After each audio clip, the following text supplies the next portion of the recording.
लोकसभा चुनाव में बीजेपी ने एक बार फिर से गौतम बुद्ध नगर से तीसरी बार डॉक्टर महेश शर्मा के नाम पर दांव खेला है। एंटी इनकम्बेंसी का फैक्टर जो कुछ हद तक ग्राउंड पर जरूर नजर आ रहा है, लेकिन इस एंटी इनकम्बेंसी को डॉक्टर महेश शर्मा किस हद तक ब्रेक कर पाएंगे, ये उनके लिए बड़ी चुनौती जरूर होगी।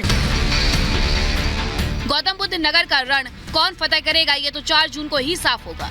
लेकिन यहाँ से समाजवादी पार्टी के महेंद्र सिंह नागर बीजेपी के हैट्रिक रोकने के लिए हुंकार भर रहे हैं। बीजेपी और एसपी की लड़ाई के बीच बीएसपी के राजेंद्र सोलंकी भी ताल ठोक रहे हैं। गौतम बुद्ध नगर की तीनों ही प्रत्याशियों ने चुनाव जीतने के लिए एड़ी चोटी का जोर लगा दिया है। गौतम बुद्ध नगर के सियासी रण में सभी पार्टियों ने अपने सियासी सूरमाओं को उतार दिया है और सभी सियासी सूरमा इस वक्त चुनावी मैदान में जनता के बीच पहुंच रहे हैं। लेकिन गौतम बुद्ध नगर की लड़ाई आखिर इस बार इतनी ज्यादा दिलचस्प क्यों है, और जातिगत समीकरण और तमाम फैक्टरों पर अगर नजर डालें तो वाकई गौतम बुद्ध नगर का चुनावी रण इस बार बहुत ज्यादा दिलचस्प होने वाला है।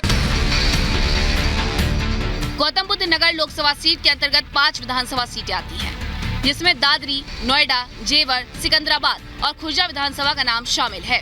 इन 5 विधानसभाओं के अलग अलग मुद्दे हैं। गौतम बुद्ध नगर के जातीय समीकरण पर नजर डालें तो यहाँ की करीब 26 लाख आबादी है। अकेले राजपूत वोटर करीब 5 लाख है, जबकि ब्राह्मण वोटर्स की तादाद भी करीब 4 लाख है। मुस्लिम वोटर्स की संख्या भी 4 लाख के करीब है, जबकि गुर्जर वोटर करीब 5 लाख हैं। गौतम बुद्ध नगर में दलित मतदाताओं की संख्या भी 4 लाख है। यही वजह है कि सभी दल जातीय समीकरण साध रहे हैं।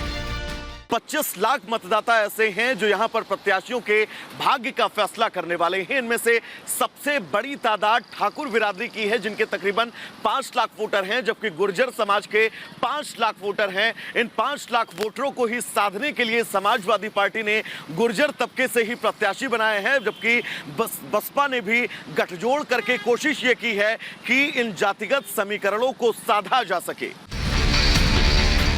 गौतम बुद्ध नगर की सीट जीतने के लिए बीजेपी, एसपी और बीएसपी तीनों ही दल ताल ठोक रहे हैं। इन दलों की तरफ से अपने अपने वादे किए जा रहे हैं, लेकिन यहाँ की जमीनी हकीकत क्या है, ये जानने के लिए हमारी टीम ने गौतम बुद्ध नगर के लोगों से बातचीत की। बीजेपी गवर्नमेंट में वोट तो मोदी के नाम पर पब्लिक इनको दे देती है, लेकिन इनका स्थानीय लेवल पे कोई कार्य नहीं होता है। 400 प्लस होगा, पर हमारे यहाँ से जो सांसद जी हैं महेश शर्मा जी, वो ठीक नहीं है। बस बीजेपी को ही वोट देना है। इस बार ऐसा नहीं है, जो 400 पार का नारा तो चल रहा है, लेकिन 400 पार ऐसा आसान नहीं है होना कि 400 पार बहुत मुश्किल है। रोष है जनता में, क्योंकि हमारे बीजेपी ने जो टिकट इस बार बांटे हैं, जो दिए हैं, वो पुराने ही चेहरे उतार दिए हैं। अब पुराने चेहरों के खिलाफ हमारे क्षेत्र में थोड़ा रोष भी है। गौतम बुद्ध नगर की जनता की प्रतिक्रिया से साफ है कि बीजेपी की हवा है। बीजेपी के महेश शर्मा की जीत यहां से तय है। हालांकि एसपी और बीएसपी के समर्थक भी यहां कम नहीं हैं। ऐसे में देखने वाली बात यह है कि एसपी और बीएसपी के प्रत्याशी महेश शर्मा को रोकने के लिए क्या कुछ रणनीति अपनाते हैं। देखना ये भी है कि एसपी और बीएसपी के प्रत्याशी महेश शर्मा को टक्कर दे भी पाते हैं या नहीं। Bureau report, Republic Bharat. तो बिल्कुल गौतम बुद्ध की सियासत में गौतम बुद्ध नगर में यही सवाल सबसे बड़ा है, क्या महेश शर्मा हैट्रिक लगाएंगे या फिर इस हैट्रिक के बीच एंटी इनकम्बेंसी फैक्टर हावी होगा। तमाम लोग इस वक्त हमारे साथ हैं। मैम, क्या लगता है महेश शर्मा इस बार हैट्रिक लगाएंगे, चुनौती है? नहीं, पूरी तरह से हैट्रिक लगेगी। हैट्रिक लगेगी मैम? हाँ जी, कितनी उम्मीद है मैम हैट्रिक की? 100% ही कह सकते हो आप। काम वाम किया है महेश शर्मा ने? हाँ जी, बहुत अच्छा काम किया है काम वाम? हम बहुत अच्छा किया। दादा, आप क्या लगता है महेश शर्मा हैट्रिक लगाएंगे? बिल्कुल हैट्रिक उनकी पक्की है। कितनी उम्मीदें? पूरी उम्मीद है, और हम तो चाहते हैं कि लगनी भी चाहिए। पीछे काम वाम किया है उन्होंने नोएडा के अंदर? जिस पार्टी में है मोदी जी के साथ, तो हमें मोदी जी पे पूरा विश्वास है। और प्लीज आप भी आ गए। बिल्कुल 100% विश्वास है हमारे को। तो कितनी उम्मीदें हैं सर हैट्रिक की इस बार? बिल्कुल अपोजिट में कोई है ही नहीं, और फिर लोकसभा चुनाव है तो मोदी का नाम तो है। कितनी उम्मीदें हैं भाई इस बार हैट्रिक? 100%। कितना उम्मीदें हैं? 100%। देखिए, गौतम बुद्ध नगर के तमाम लोग हैं जिनका ये कहना है कि हैट्रिक जो है वो इस बार लगाने वाले हैं महेश शर्मा। लेकिन महेश शर्मा से इतर बात अब जयंत चौधरी और अखिलेश यादव की करेंगे, क्योंकि इन दोनों के बीच इस वक्त आरोप प्रत्यारोप का दौर चल रहा है। जयंत चौधरी ने अखिलेश यादव को लेकर बीते दिनों जो टिप्पणी की थी वो किसी से नहीं छिपी है, लेकिन इस बीच अब अखिलेश यादव ने भी बिना नाम लिए जयंत चौधरी पर हमला बोला है। क्या कुछ कहा है अखिलेश यादव ने, इस रिपोर्ट के जरिए आपको बताते हैं।